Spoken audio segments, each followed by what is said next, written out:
Hay calles que se sienten seguras, hasta que un día, en plena noche, se escucha un disparo.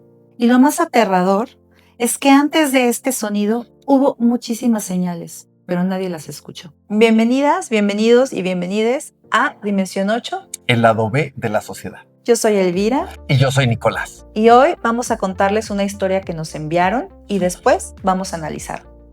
Este es el caso que nos manda uno de nuestros seguidores. Dice, hola, les mando mi historia porque todavía me pesa. Yo vivía con mi hermano en una calle de puras casas. No era una zona rara ni peligrosa, como para andar pensando en tragedia. Era una calle normal, donde todo se ubica y se saluda. En la esquina había una señora con una tiendita, de esas donde compran pan, refresco, recargas y te preguntan cómo está tu familia. Todos la conocíamos, por eso mismo era imposible no verla, e imposible no notar cuando algo estaba mal. La primera vez que me llamó la atención fue un maretón en el brazo. Le pregunté, ¿todo bien, doña? Y ella sonrió rápido, como queriendo cerrar el tema, y me dijo, sí, mijo, me pegué. Después empezó a repetirse. Otro día traía marcas en la cara. Yo quedé con la duda, porque no se veía como una caída. Le pregunté otra vez y ella respondió lo mismo rápido. Me resbalé, ya ves. Y de inmediato cambió de tema. ¿Te doy tus tortillas? Luego la vi con una quemadura en el antebrazo. Me dijo, me quemé con la plancha. Y lo dijo bajito, como cuidando que nadie más escuchara desde adentro de la casa. No era solo una vez, eran semanas. Y siempre había una explicación lista. Siempre una excusa, siempre esa sensación de que no podías insistir sin que algo peor pasara. Con el tiempo también empezamos a escuchar cosas en las noches. No todos los días, pero de repente discusiones que duraban segundos, un portazo y luego un silencio rarísimo. De esos silencios limpios que se sienten como si alguien hubiera apagado todo de golpe. Lo más inquietante es que al día siguiente ella abría la tiendita como si nada, con la misma sonrisa, con la misma rutina, como si la noche anterior no existiera. Hasta que una noche de diciembre, en fiestas decembrinas, la calle estaba demasiado vacía, ¿no? No había casi nadie. No sé si porque la gente estaba en reuniones o porque ya era tarde, pero no había ruido. No había voces, casi no pasaban carros, era como una noche detenida. Y entonces se escuchó un disparo. Sí, un disparo. Yo me asomé por la ventana por instinto. Pensé que iba a ver a alguien corriendo o al menos movimiento, pero no vi nada. La calle estaba quieta, vacía, y justo cuando estaba por cerrar la cortina, lo vi. El esposo de la señora se asomó por su ventana. No se asomó como alguien pidiendo ayuda, se asomó como quien revisa, como quien busca confirmar si alguien lo escuchó, si alguien lo vio. Me acuerdo perfecto, porque me dio un frío horrible, de esos que no sabes explicar. A los minutos empezaron a llegar patrullas, muchas. Luces, policías, radios, entraban y salían. La gente se juntó, pero todo era confuso. Al día siguiente dijeron que se metieron a asaltar y que ahí la mataron. Esa fue la versión, pero en la calle nadie la creyó. Porque esa noche no vimos a nadie meterse, porque la calle estaba vacía, porque todos ya la habíamos visto con golpes antes. Desde entonces me quedé con una idea dando vueltas en la cabeza, que las señales estaban ahí, frente a nosotros, en la tiendita, en la esquina, a plena vista, y aún así pasó. Qué fuerte caso, ¿no? Nos envía nuestro amigo. Totalmente, Nico. ¿Sabes qué? Me pongo a pensar que gracias por confiar en nosotros y en este programa para compartir esta historia tan importante y que nos revela algo, yo creo que muy sistemático. Uno, el que quien nos lo envió, así como los demás vecinos, las personas que vivían ahí, pues no hicieron nada, ¿no? No hay que juzgar, pero es algo que pasa. Claro, y es que tenemos tan normalizado pues eso de no te metas en lo que no te importa, no te metas en cosas que no sabes o a lo mejor, ¿no? Como le decían a este amigo, ¿no? Es que me pegué, es que me caí. Y claro, las señales, como él mismo también lo refiere, las señales están ahí. nosotros estamos de frente, conocemos a las personas y sabemos cuando algo no está bien, cuando algo no cuadra, cuando no está del todo de forma sana las situaciones. Claro, ahora, él nos dice que esto pues pasó hace tiempo, ¿no? Y que lo cuenta porque aún le pesa, porque sabía que estaba sucediendo, ¿no? Pero a ver, o sea, yo creo que, exacto, lo que dice, se normaliza, pero ¿qué tanto también es porque no sabemos cómo ayudar a las demás personas que están en esta situación?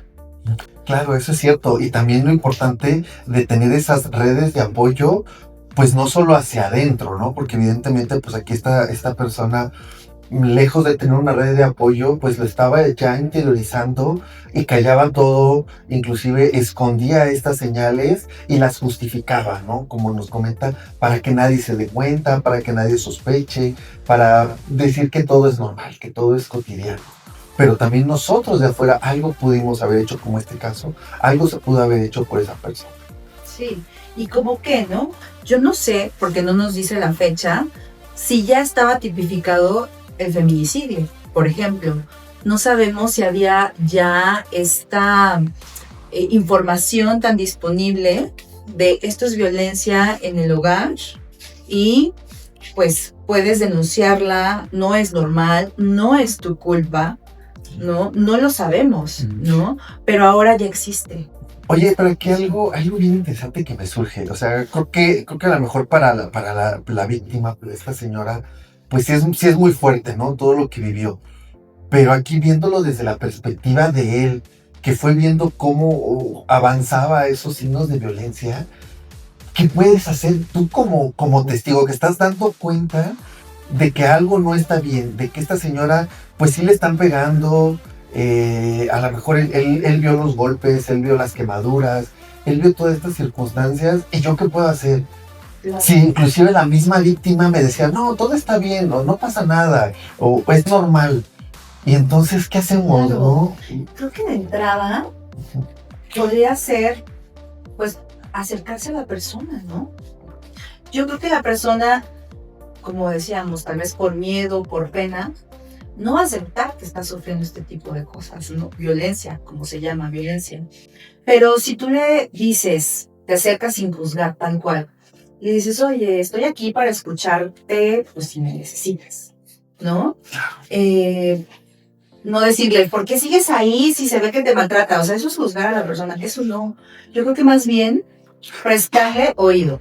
Sí, porque además, de entrada, o sea, como dices, si llegamos luego los comentarios de, oye, fíjate que no ves que te están tratando mal, o eso no es una quemadura, eso te está golpeando tu marido. O sea, todo eso, de entrada, pues revictimiza a esta persona, como dices, la juzga, lejos de darle una ayuda, creo que va a causar otros efectos que no va a lograr lo que queremos, que es apoyar, auxiliar a esta persona en una situación de riesgo que para nosotros ya es evidente que la está viviendo. Ujú. Y sabes qué, Nico, también, porque a ver, lo he escuchado y seguramente también lo has escuchado, que muchas personas dicen, pues qué tonta, pues para qué sigue ahí, ¿no? O sea, pues que lo deje. Pues su culpa, ¿no? Claro, pues no es su culpa Seguro por que le quedarse gusta, ahí, ¿no? exactamente, o sea, es que eso es revictimizar y eso es bien rudo, porque no sabemos lo que está viviendo cada persona. Y no sabemos su historia, ¿no? Claro, Qué y tan perdón, normalizado. y perdón por lo que voy a decir, sorry, espero no se sientan ofendidas o ofendidos, pero no podemos juzgar a una persona así cuando muchas personas no pueden dejar a su novia o a su novio tóxico, ¿sabes? O sea, perdón, y cosas que sí son violencia y que minimizamos y pequeños pasitos, pero si eso no lo podemos hacer desde un inicio, imagínate, ¿no? O sea, cómo se va convirtiendo esta situación de que, pues, que están viviendo y que no pueden, pues no es que no puedan dejar a esta persona porque no quieran, ¿no? ¿Qué está pasando en su vida, sus hijos, su ingreso, ¿no? Aquí sí me genera mucha duda y estoy pensando, ¿qué pudo hacer este amigo para ayudarla? Y creo que lo primero, obviamente acercarse de alguna manera, buscar la mejor manera, porque no todos tenemos las herramientas para poder acercarnos a una víctima, ¿no? A lo mejor para muchas personas, como bien dices, ¿no? El acercarnos es de, oye, fíjate, pues que estás tonto, tonta, que no te fijas que te están maltratando, que te está yendo mal, déjalo, ¿no? O ve y presenta una denuncia. A lo mejor para muchos el acercarnos así es la única herramienta que tenemos pero evidentemente pues no va a funcionar. Entonces Sí. creo que lo primero que pudo haber hecho a lo mejor es hablar con los demás vecinos, como él mismo lo comenta, ¿no? Era una calle donde todos nos conocíamos, donde nos conocíamos, donde todos hablábamos, donde todos íbamos a esa tiendita. Claro. Y a lo mejor ir con los vecinos y decir, oye, ¿te diste cuenta de eso? O sea, no soy yo el que está loco, el que está viendo cosas que no. ¿Te diste cuenta? Vamos a unirnos y vamos a tratar nosotros como comunidad de apoyar a esta persona. Claro, claro. Y hay varias herramientas ahora, hay información, o sea, sí podemos acercársela a la persona que está siendo víctima de esto. O sea, una vez que haya confianza, por supuesto, sin ser invasivos, sin ser invasivas, pero también como vecinas y como vecinos, pues hay líneas de denuncia anónima, o sea, está el 089, por ejemplo.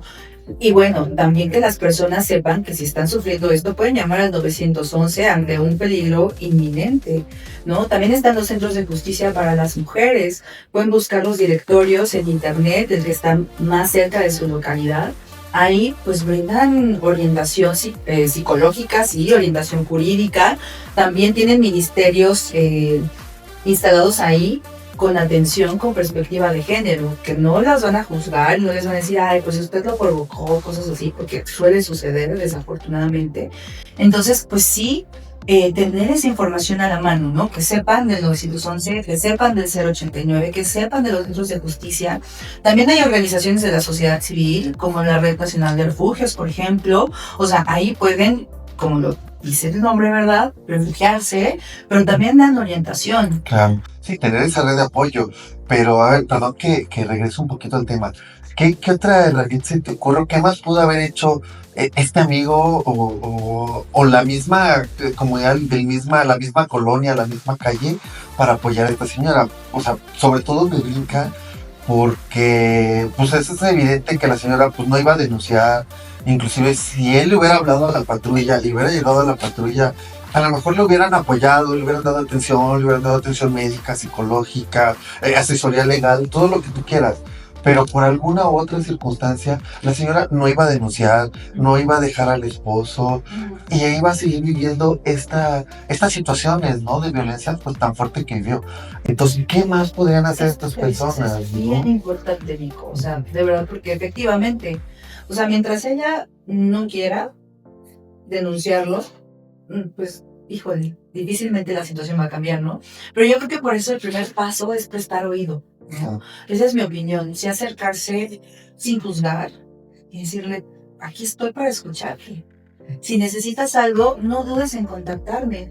O incluso también se pueden organizar diferentes chats, WhatsApps, ahora que existe pues estos chats de vecinas y vecinos que se utilizan para el punto de chisme y también para muchas quejas.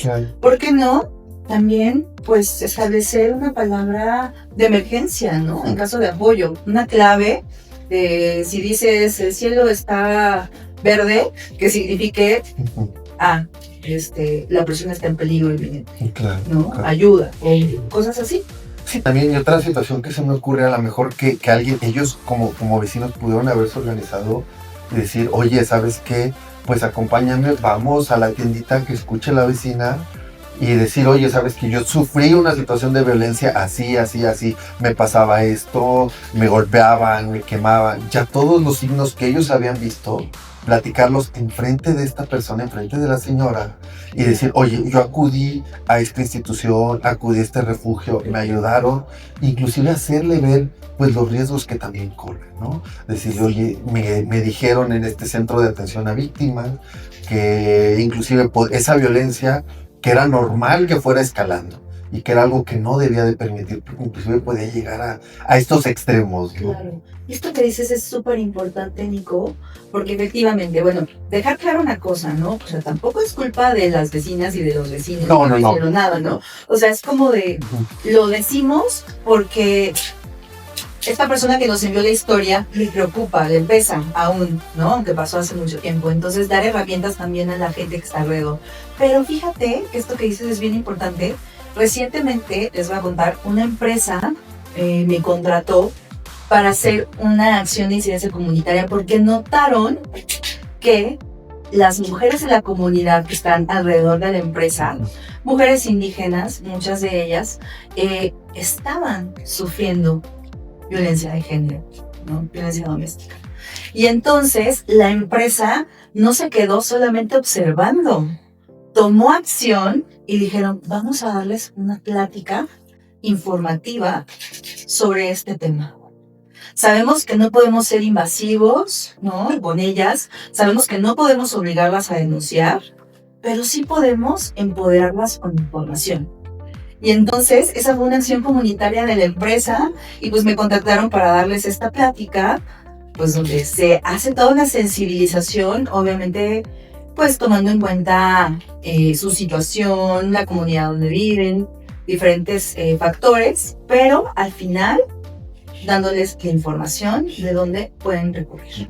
¿Qué palabra tan importante utilizaste, no? Sensibilización. Creo que eso es lo más importante para todos, ¿no? No solo para las víctimas, también para desafortunadamente también para los victimarios y para los testigos, ¿no? Porque muchas veces este tipo de conductas se normaliza tanto y a veces lo traemos pues desde la educación, desde la infancia, que uno lo ve normal, ¿no? Por ejemplo, en este tema de violencia doméstica, pues cuántos hombres hay que ven normal el golpear a la mujer. ¿Cuántas mujeres ven normal pues es que es mi esposo y yo tengo que estar a su servicio como si fuera mi amo, como una situación ya hasta cosificante para las personas, ¿no? Y creo que eso es importante, ir trabajando poco a poco, como bien comentas, esta sensibilización como sociedad. Totalmente. ¿Sabes qué? Una amiga una vez me dijo, no podemos juzgar a las personas del presente, más bien, no podemos juzgar a las personas del pasado con las reglas del presente. Y creo que es debatible, pero me gustó porque efectivamente tampoco podemos decir, todos los hombres son malos, ¿no? Yo creo que los hombres crecieron con cierta educación socialmente, ¿no? Y normalizaron muchas cosas que pues hoy por hoy vemos que no están bien. Yo no sé cuántos abuelitos, y yo sé que esto es bien duro porque nuestros abuelitos son nuestros abuelitos y los amamos y los adoramos, pero ¿cuántos de nuestros abuelitos no fueron golpeadores de nuestras abuelitas? ¿No? Entonces imagínate, es un tema bien rudo. Oye, y ahorita que dices también, pues cuántos inclusive dicen, no, es que los abuelitos, ¿no? Las abuelitas que dicen, es que nosotros duramos casados 45 años, 50 años, 60 años, ¿no? Pero dicen, bueno, duraron casados porque así querían o porque esa era, pues, la mentalidad, ¿no? Inclusive todavía hace unos años, o personas pues, no tan grandes, todavía ven así como el divorcio, pues como un fracaso, como no, ¿cómo te vas a divorciar? ¿Cómo te vas a...? Casi lo ven así como un fracaso, como vas a renunciar a algo que te toca seguir ahí al pendiente, ¿no? Claro. Que eso es... Y es un peso bien rudo. Claro. O sea, cuando dicen, ¿por qué las mujeres no lo dejan? Bueno, también ese peso social es bien fuerte. Es bien fuerte. O inclusive hasta el estigma de, es que ya es divorciada, Claro. ya es divorciada y tiene hijos, ¿no? Claro. También ya ese estigma que nosotros imponemos a las personas como sociedad y que pues les vulnera sus derechos, les baja la autoestima, pues les genera una serie de situaciones. Híjole, Nico, es que en serio, pensamos que eso ya no existe, pensamos que, no, ya estamos en la modernidad. O pensamos que eso es así de las comunidades ahí. No, sigue existiendo. Uh-huh. Y sí se sigue juzgando muchísimo eso. Pero bueno, a ver, ¿cómo lo redondearíamos, no? O sea, para las personas que están alrededor en la comunidad, las vecinas, los vecinos que quieran apoyar a una persona que está en esta situación, pues escuchar, ¿no? Escuchar, primero como yo no juzgar, como comentaste, ¿no? No juzgar, no tener ese ojo ya, pues prácticamente, pues linchando a la persona, ¿no? Inclusive así de, ¿cómo es posible que se deja? O si se deja es por tonta, Claro, ¿no? no juzgar. Es su culpa.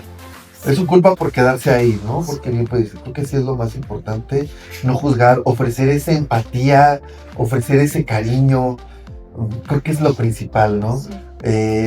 Obviamente eso, pues por sí mismo, es difícil que eso le ayude a salir de este patrón de violencia, ¿no? Claro. Que ya tiene hasta, pues sistematizado, ya lo tiene normalizado. Pero ya teniendo esta confianza, informar. Poco a poco ir informando, acercarle las herramientas. Sí. Primero nosotros allegarnos de herramientas. Estos centros de atención a víctimas de refugios, pues no solo es para la persona víctima, también nosotros podemos hablar, podemos comunicarnos y decir, oye, ¿sabes qué? Tengo esta situación, no es para mí, no soy yo la víctima, pero sí es para un vecino, para un amigo, para una amiga, para un compañero de trabajo, para cualquier persona que lo necesite. Totalmente. Y que no solamente pueden ser las vecinas y los vecinos, ¿eh? Ya vimos esta experiencia de esta empresa que les conté. Y yo creo que las empresas, las instituciones que están alrededor, si lo ven, pues no pueden tampoco quedarse calladas, ¿no? Y tienen los recursos para hacerlo. Entonces eso es importante. ¿Sabes otra cosa, Nico? Es que se nos olvida, pero ¿cómo pueden reaccionar las personas victimarias? Ya sea hombre o mujer, ¿eh? Porque pues sabemos que la persona agresora puede ser hombre o mujer, aunque pues sabemos que, híjole, pues sí, lamentablemente son más hombres estadísticamente, ¿no? Pero sí dejar claro que puede ser. Pero si nadie está exento, mujer, ¿no? Nadie está exento de... ¿Cómo puede reaccionar? O sea, si tú quieres obligar a la persona a tomar una acción, sí tomar en cuenta no ponerte en peligro a ti ni a la persona, ¿no? O sea, ¿cómo podemos hacer eso? Porque es verdad. Alguna vez, cuando trabajaba en el IMSS, estábamos haciendo una capacitación y justo de cómo atender los casos de violencia de género que llegaban a atenderse a las unidades médicas. Y en algunas localidades decían, es que si yo hago algo, al rato viene el esposo y me medio mata a mí también, ¿no? O sea, si se entera de que yo vi esta información. Creo que es, híjole, un tema bien rudo, pero creo que hay que considerar también cómo ayudar sin ponerse en peligro, ¿no? También ser cuidadosos en casos extremos. Sí, pues en el caso que acabamos de leer, ¿no? Que nos compartió este amigo, pues inclusive él dice, ¿no? Es que yo escuché el disparo. Y inclusive creo que ubica dónde fue el disparo, ubica la casa, ubica dónde era la tiendita y se asoma, ve al esposo, pero dices, bueno, a ver, tiene un arma, acaba de disparar, o sea, llegan patrullas y yo voy a ir a denunciar, yo voy a ir a confrontarlo, a decirle cuando sé que está armado, cuando sé que ya disparó esa pistola en contra de su propia esposa, sí. Pues si llego yo y le digo, ya, yo lo vi, yo lo escuché, yo sabía que usted le pegaba, también creo que ahí es lo importante, o sea, porque obviamente en ese momento va a ser muy difícil que pueda tomar una decisión así, pero aquí la importancia de tomar esas medidas, pues antes, claro, preventivas. Sí, totalmente. Desde luego. Totalmente. Pues yo creo que eso, ¿no? Quedarnos con el no juzgar, con prestar oído, generar esa confianza, dar información, ¿no? Darle información oportuna a la persona, sensibilizar, no olvidar también a la otra parte, a la parte agresora, porque puede ser que no sea tampoco un tema extremo y que, híjole, simplemente piense que es normal porque así lo aprendió, ¿no? Ah. O sea, claro, hay casos extremos que no podemos pasar por alto, ¿no? O sea, definitivamente. Y pues si hay una emergencia, 911. Claro. Y no, sobre todo, o sea, me hace muy importante no pasar por alto esas señales que pueden parecer pequeñas, pueden parecer insignificantes, pueden parecer irrelevantes inclusive, o que pensemos, ¿no? Pues yo qué voy a meter, qué voy a andar de metiche, qué voy a andar de chismoso. Porque esas pequeñas acciones, en este caso, pudieron salvar una vida. Y pueden salvar vidas, pueden salvar la salud mental de una persona, pueden salvar su integridad física. No sabemos el resultado de esta pequeña acción que puede ser muy favorecedor para cualquier otra persona. Totalmente, totalmente. Pues Híjole, pues sí, como decimos en el eslogan, pues a veces los malos o el terror más fuerte viene no del más allá, sino de las mismas personas que conformamos nuestra comunidad. Y yo creo que es eso, ¿no? Dimensión 8, el lado B de la sociedad. El terror está en la vida real y los monstruos, Claro, aunque no nos guste escucharlo, están más cerca de lo que parece. y podemos de ser lo que aparenta. nosotros. Podemos ser nosotros, puede estar en nuestra casa, puede estar en nuestra calle, o que inclusive en la tiendita de enfrente. Muchas gracias por acompañarnos el día de hoy en este increíble capítulo. En la descripción les vamos a dejar los números de emergencia, de atención e información útil al respecto. No te olvides de seguirnos en todas nuestras redes sociales o suscribirte si nos estás viendo en YouTube o escuchando en Spotify. Nos vemos en el siguiente capítulo y no olviden enviarnos sus historias por nuestro Instagram. Esto fue Dimensión 8. El lado B de la sociedad.